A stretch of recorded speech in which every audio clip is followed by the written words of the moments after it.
ಸಂಸ್ಥೆ ಇಷ್ಟೊಂದು ಮಟ್ಟಿಗೆ ದೊಡ್ಡದಾಗಿ ಬೆಳೆದಿದೆ ಅಂತೇಳಿ ಇವರು ಸಹ ಗಮನ ಇರಲಿಲ್ಲ.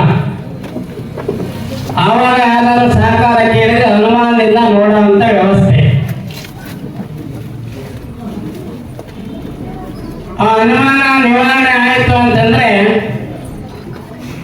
ಮುಂದೆ ಇವರು ಬೆಳೀತಾ ಇದ್ದಾರಲ್ಲ ಅಂತೇಳಿ ಅವಮಾನ ಆದ್ಮೇಲೆ ಅನುಮಾನ ನೋಡಿ. ಆ ಶಬ್ದಗಳು ಎಷ್ಟೊಂದು ಅರ್ಥವನ್ನು ತಂದುಕೊಡ್ತವೆ ಅನ್ನೋದನ್ನ ನಾವು ಗಮನಿಸ್ಬೇಕು. ಅವಮಾನ ಆಯಿತು, ಅನುಮಾನ ಆಯಿತು. ಈ ಸಂಸ್ಥೆಯ ಉದ್ದೇಶ ಈಡೇರುತ್ತೆ ಅಂತ ಹೇಳಿ ಗೊತ್ತಾದ ಮೇಲೆ, ಈ ಸಂಸ್ಥೆ ಚೆನ್ನಾಗಿ ಬೆಳೀತು ಅಂತೇಳಿ ಗೊತ್ತಾದ ಮೇಲೆ ಎಲ್ಲ ಜನಗಳಿಗೆ ಅಭಿಮಾನ ಬಂತು. ಎಲ್ಲ ಜನಗಳಿಗೆ ಅಭಿಮಾನ ಬಂದ ಮೇಲೆ ಎಲ್ಲರೂ ಒಂದೊಂದು ರೀತಿಯಾಗಿರ್ತಕ್ಕಂಥ ಸಹಕಾರವನ್ನು ಮಾಡಿದರು.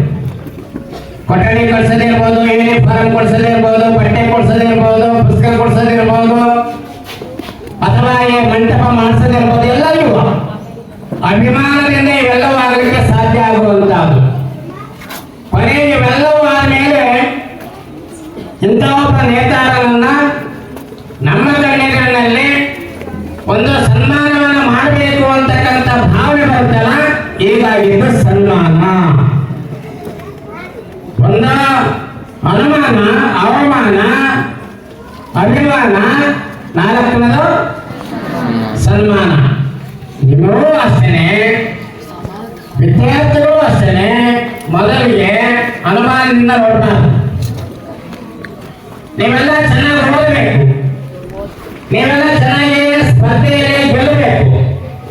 ಇದು ಸ್ಪರ್ಧಾ ಪ್ರಪಂಚ. ಇದು ಈ ಸ್ಪರ್ಧಾ ಪ್ರಪಂಚದಲ್ಲಿ ನೀವು ಯಾರು ಗೆಲ್ತೀರೋ ಅಂತವರನ್ನ ಕರೆದು ಇಂಥ ವೇದಿಕೆಗಳಲ್ಲಿ ಸನ್ಮಾನ ಮಾಡ್ತಾರೆ. ಇದು ನಿಮ್ಮ ಗುರಿಯಾಗಿರಬೇಕು. ವಿದ್ಯಾರ್ಥಿಗಳಿಗೆ ರಾಷ್ಟ್ರದ ಹಿತಾಸಕ್ತಿಯೂ ಕೂಡ ಮುಖ್ಯ, ರಾಜ್ಯದ ಹಿತಾಸಕ್ತಿಯೂ ಕೂಡ ಬಹಳ ಮುಖ್ಯ. ಭಾಷೆಯ ಮೇಲೆ ಹಿಡಿತಾ ಇರಬೇಕು. ಇತ್ತೀಚಿನ ದಿನಮಾನಗಳಲ್ಲಿ ನಮ್ಮ ಭಾಷೆಯನ್ನೇ ಮತ್ತು ಬೇರೆ ಭಾಷೆಗಳ ವ್ಯಾಮೋಹಕ್ಕೆ ಒಳಗಾಗಿ ನಮ್ಮ ಭಾಷೆಯನ್ನ ತಾತ್ಸರ ಮನೋಭಾವದಿಂದ ನೋಡುವಂತ ವಾತಾವರಣ ಬಹಳ ಕಡೆ ನಡೀತಾ ಇದೆ.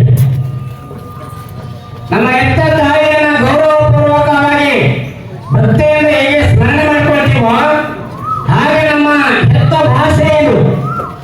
ತಾಯಿ ಬೇರೆ ಅಲ್ಲ, ಭಾಷೆ ಬೇರೆ ಅಲ್ಲ. ಇತ್ತೀಚಿನ ದಿನಮಾನಗಳಲ್ಲಿ ನೋಡಿ, SSLC ಎಕ್ಸಾಮ್ ಎಲ್ಲ ವಿಷಯಗಳು, ಎಲ್ಲ ಸಬ್ಜೆಕ್ಟ್ಗಳಲ್ಲಿ 100 ಮಾರ್ಕ್ಸ್ ಇದ್ದಾವೆ. ಕನ್ನಡಕ್ಕೆ 125 ಮಾರ್ಕ್ಸ್ ಇದ್ದಾವೆ.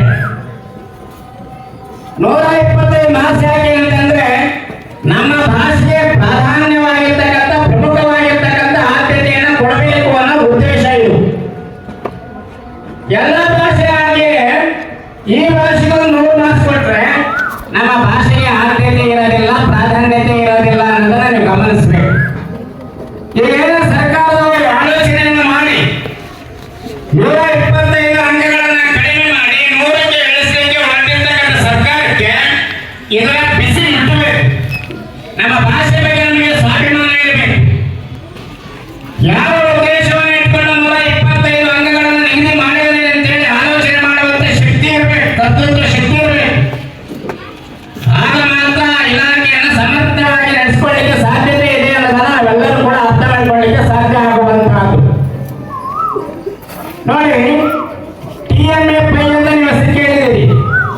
ಮಣಿಪಾಲ್ ಆಸ್ಪತ್ರೆಗೆ ಹೋಗ್ತಿರಲ್ಲ, ಆ TMFI ಇಂದ ಮಣಿಪಾಲ್ ಹೆಸರುವಾಸಿ ಆಯಿತು. ವೀರೇಂದ್ರ ಹೆಗಡೆ ಅವರಿಂದ ಧರ್ಮಸ್ಥಳ ಹೆಸರುವಾಸಿ ಆಯಿತು. ಶ್ರೀನಾಥ್ ಅವರಿಂದ ಜಾವರ ಹೆಸರುವಾಸಿ ಆಯಿತು. ಶಿವಶಂಕರಪ್ಪನವರಿಂದ ದಾವಣಗೆರೆ ಹೆಸರುವಾಸಿ ಆಯಿತು. ಹಾಗೆ ನಮ್ಮ ಸತ್ಯನಾರಾಯಣ ನಾಡಗ ಅವರಿಂದ ಕರ್ನಾಟಕ ರಾಜ್ಯದಲ್ಲಿ ಸಂತೆ ಬಿನ್ನವರು ಹೆಸರುವಾಸಿ ಆಯಿತು ಅನ್ನೋದನ್ನ ಬಹಳ ಹೆಮ್ಮೆಯಿಂದ ಹೇಳ್ಬೇಕಾಗಿರ್ತಕ್ಕಂಥದ್ದು.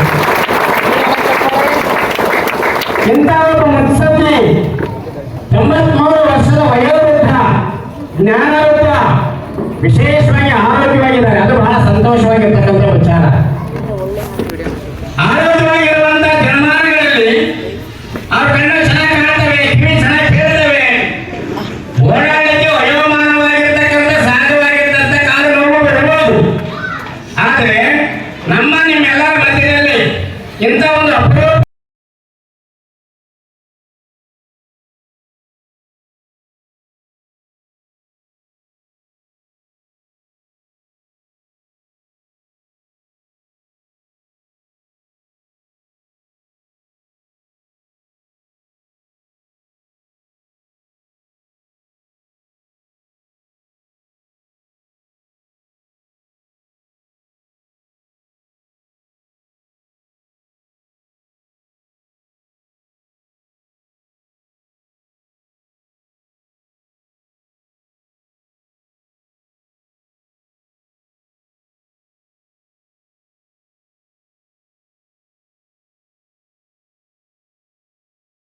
ವಯಸ್ಸಿನಲ್ಲಿ ಯಾವುದೇ ಕಳಂಕ ಇಲ್ಲದ ಹಾಗೆ ರಾಜಕಾರಣವನ್ನು ಮಾಡಿರ್ತಕ್ಕಂಥ ಧೀಮಂತ ವ್ಯಕ್ತಿ ನಮ್ಮ ಶಂಕರಮೂರ್ತಿ ಅವರು.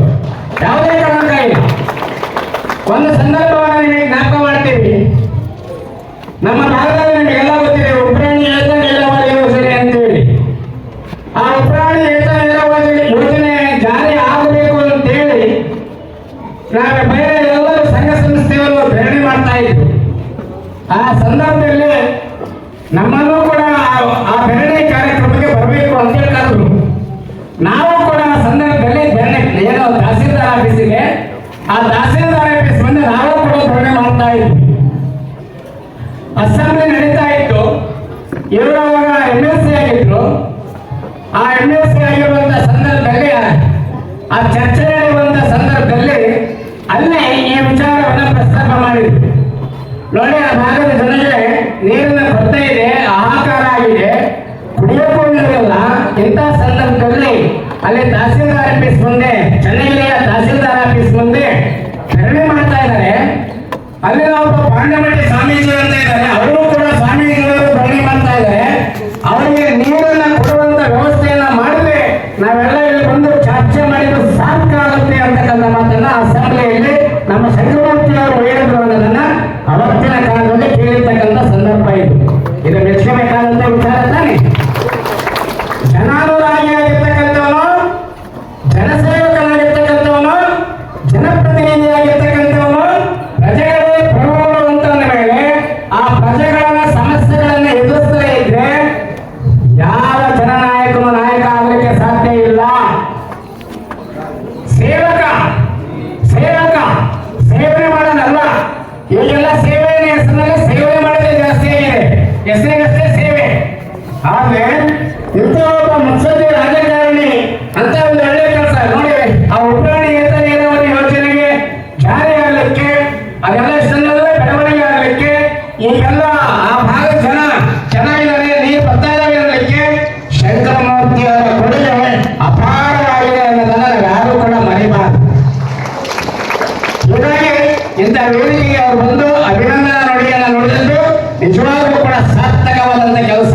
ಅವರು ಕೂಡ ವಯೋಮಾನಕ್ಕೆ ಅನುಗುಣವಾಗಿ ಅವರೆಲ್ಲಿರ್ಬೇಕಾದ್ರೆ ಇರ್ತಿರ್ತಾರೆ. ಆದ್ರೆ ಸತ್ಯನಾರಾಯಣ ನಾಡಿಗರವರ ಒಂದು ಅಭಿನಂದನಾ ಸಮಾರಂಭಕ್ಕೆ ಅವ್ರ ಹೆಸರು ಹೇಳಿದ ತಕ್ಷಣ ಬರ್ತೀವಿ ಅಂತ ಹೇಳಿದಾರಲ್ಲ, ಅದು ದೊಡ್ಡ ಗುಣ ಅನ್ನೋದನ್ನ ನಾವು ಈ ಸಂದರ್ಭದಲ್ಲಿ ಜ್ಞಾಪಕ ಮಾಡ್ಕೋಬೇಕು. ಬಹುತೇಕ ಸತ್ಯನಾರಾಯಣ ನಾಡಿಗರವರು ಈ ಸಂಸ್ಥೆಯನ್ನ ಕಟ್ಟಿ ಬಹಳಷ್ಟು ಎತ್ತರಕ್ಕೆ ಬೆಳೆಸಿ 16,000 ವಿದ್ಯಾರ್ಥಿಗಳು ಇದರಿಂದ ತೇರ್ಗಡೆಯಾಗಿ ಹೋಗಿದ್ದಾರೆ. ಅನೇಕ ಹುದ್ದೆಗಳನ್ನ ಅಲಂಕರಿಸಿದ್ದಾರೆ, ಅನೇಕ ಸ್ಥಾನಮಾನಗಳನ್ನು ಅಲಂಕರಿಸಿದ್ದಾರೆ. ಈ ಸಂಸ್ಥೆಗೆ ಬಹಳಷ್ಟು ಕೀರ್ತಿಯನ್ನು ತರುವಂತಹ ಕೆಲಸವನ್ನು ವಿದ್ಯಾರ್ಥಿಗಳು ಮಾಡಿದ್ದಾರೆ. ಈಗ 900 ವಿದ್ಯಾರ್ಥಿಗಳು ಈ ಶಾಲೆಯಲ್ಲಿ ಅಧ್ಯಯನ ಮಾಡ್ತಾ ಇದ್ದಾರೆ ಅಂತಂದ್ರೆ ಅವರ ದೂರದೃಷ್ಟಿಯ ಫಲ ಚೆನ್ನಾಗಿ ಕೆಲಸ ಮಾಡಿದೆ ಅನ್ನೋದನ್ನು ನಾವು ಅರ್ಥ ಮಾಡ್ಕೊಳ್ಬೇಕು. ಭೂಮಿಯಲ್ಲಿ ಬಿತ್ತಿನ ಬೀಜ ಕಿತ್ತುತ್ತಿನ ಬೀಡ ಮುಂದೆ ಫಲದೊಳಸಿಕೋ ಅಂತ ಹೇಳಿದರೆ ಹಲವ ಪ್ರಭುಗಳು. ಹಾಗಾಗಿ ನಾವು ಬೀಜ ಹಾಕೋದಷ್ಟೇ ಕೆಲಸ ಆಗಬೇಕು. ಆ ಬೀಜಕ್ಕೆ ಬೇಕಾಗಿರುವಂತ ಗೊಬ್ಬರ, ನೀರು, ಮಣ್ಣನ್ನು ಕೊಟ್ಟರೆ ಆ ಬೀಜ ತನ್ನಿಂದ ತಾನೇ ಮೊಳಕೆ ಹೊಡೆದು ಹೆಮ್ಮರವಾಗಿ ಬೆಳೀಲಿಕ್ಕೆ ಸಾಧ್ಯ ಆಗುತ್ತೆ ಅನ್ನೋದಕ್ಕೆ ಈ ವಿಜಯ ಯುವಕ ಸಂಘಟನೆ